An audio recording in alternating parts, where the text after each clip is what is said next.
Myself Dr. Swati Sharma. I am Associate Professor in Botany in Government College Jaipur. आज का हमारा topic है bacteria.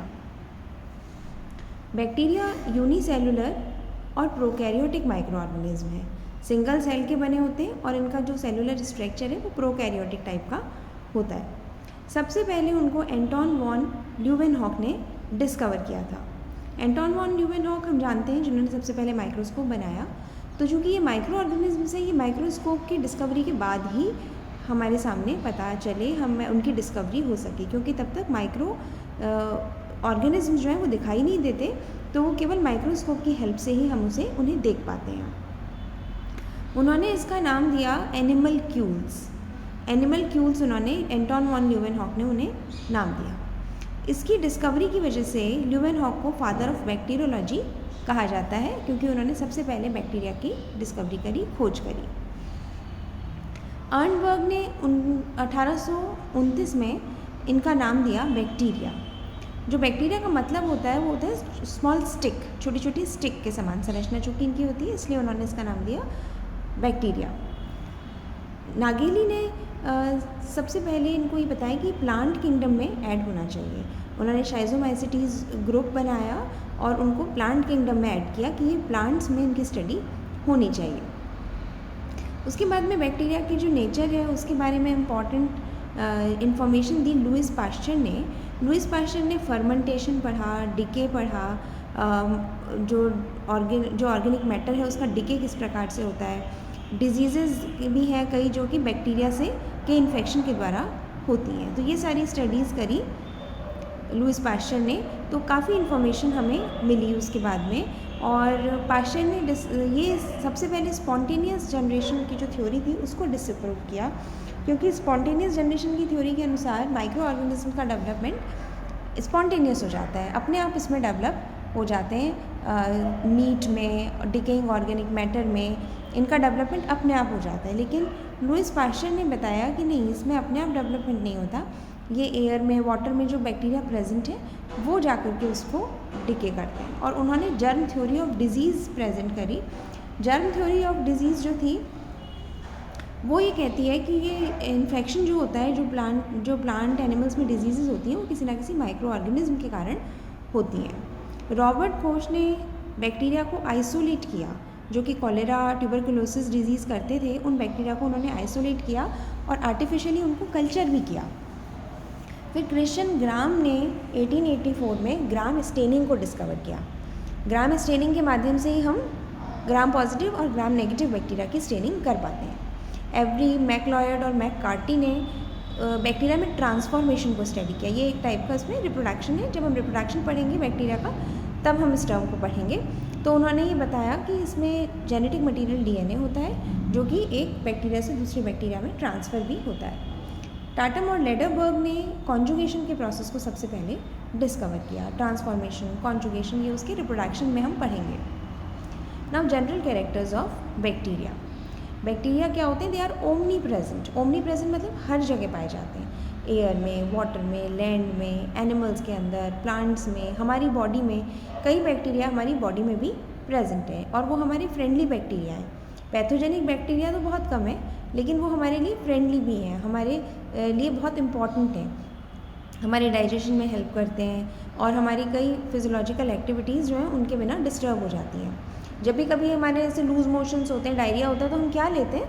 स्पोरोलैक गोली खाते हैं. स्पोरोलैक वास्तव में क्या है? Spores of lactobacillus bacteria. तो वो हमारी इंटेस्टाइन में नेचुरली पाए जाते हैं, जो कि डाइजेशन में हेल्पफुल हैं. तो वो हम बेसिकली दवाई क्या ले रहे हैं? हम बैक्टीरिया को खा रहे हैं, हम बैक्टीरिया ले रहे हैं ताकि वो हमारी बॉडी में जाए और हमारा डाइजेशन प्रॉपर कर दे. They are very simple. उनका स्ट्रक्चर बहुत सिंपल है, यूनिसेलुलर है, एक ही सेल का बना हुआ है. और जो स्ट्रक्चर है वो प्रोकैरियोटिक स्ट्रक्चर है, मतलब मेम्ब्रेन बाउंड स्ट्रक्चर्स नहीं पाए जाते, प्रॉपर न्यूक्लियस नहीं पाया जाता. इनकी जो सेल है वो सेल वॉल से एनक्लोज्ड है और इसीलिए इनको प्लांट किंगडम में रखा गया है, क्योंकि एनिमल सेल में सेल वॉल नहीं पाई जाती है, प्लांट सेल में ही सेल वॉल पाई जाती है. कई प्रकार की न्यूट्रिशन प्रोसेसेस भी इनमें पाए जाते हैं. कुछ तो ऑटोट्रॉफिक होते हैं और कुछ हेटेरोट्रॉफिक होते हैं. हेटेरोट्रॉफिक भी दो प्रकार के हो सकते हैं, पैरासिटिक और सैप्रोफिटिक हो सकते हैं. इसके अलावा ये सिम्बायोटिक कंडीशन में भी पाए जाते हैं। तो इस प्रकार से इनमें मोड ऑफ न्यूट्रिशन कई प्रकार का है। इनमें क्लोरोफिल नहीं पाई जाती है, लेकिन फिर भी ये फोटोसिंथेटिक हो सकते हैं, इनमें फोटोसिंथेसिस हो सकता है। तो क्योंकि इनमें स्पेशल टाइप का क्लोरोफिल पाया जाता है जिसको हम कहते हैं बैक्टीरियो क्लोरोफिल।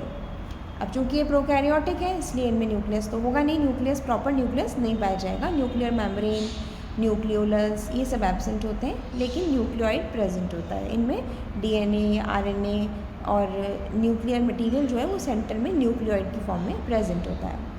जो रिजिड सेल वॉल होती है वो म्यूकोपेप्टाइड और सेलुलोज से मिलकर के बनी होती है। सेल ऑर्गेनल्स जैसे कि mitochondria, Golgi apparatus, plastids, endoplasmic reticulum इनमें नहीं पाए जाते हैं।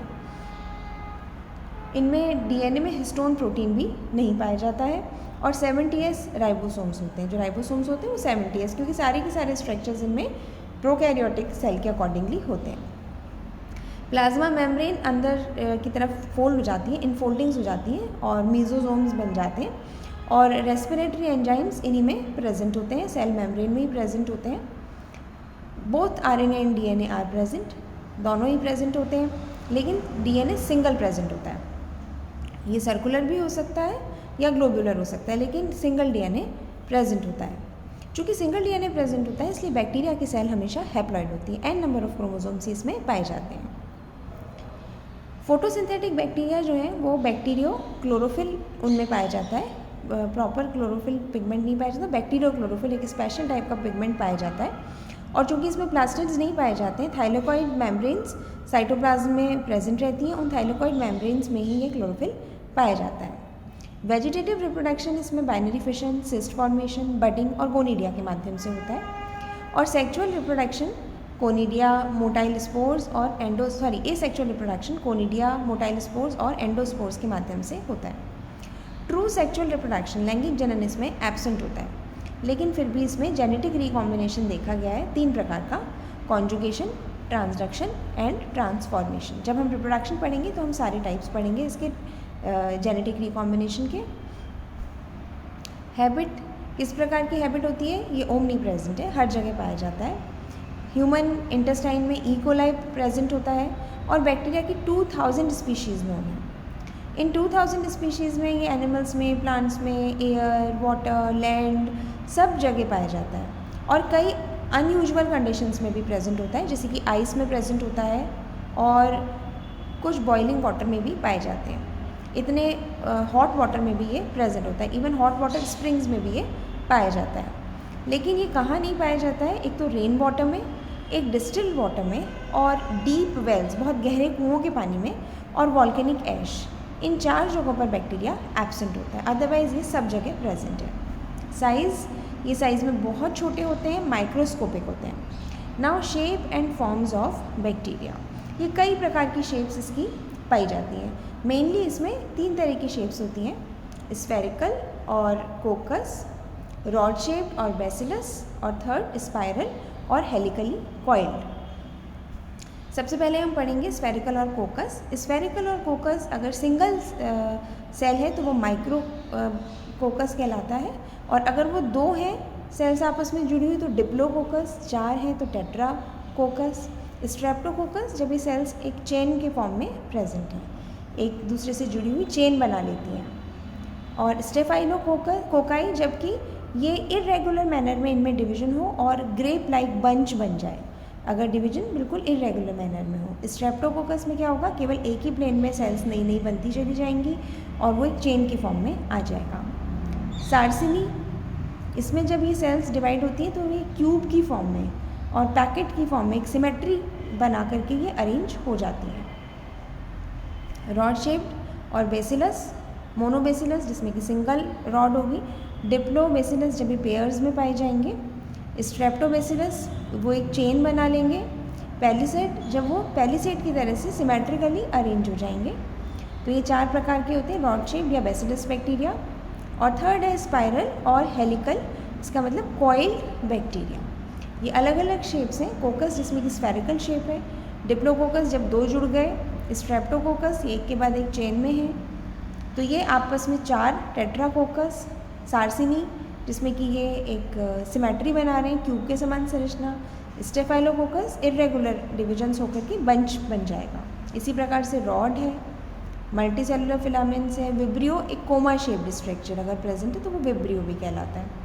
स्पाइरल है, अभी इसमें कई बार ब्रांचिंग भी प्रेजेंट हो जाती है, तो इसमें ब्रांचिंग भी है इस माइसीलियम में। और ये स्टॉक्ड बैक्टीरिया में स्टॉक के माध्यम से वो सबस्ट्रेट पर जाकर के अटैच हो जाता है। ये तो हमने पढ़ लिया इसमें shapes and forms of bacteria. Ultra structure of bacteria हम पढ़ेंगे नेक्स्ट क्लास में। Thank you.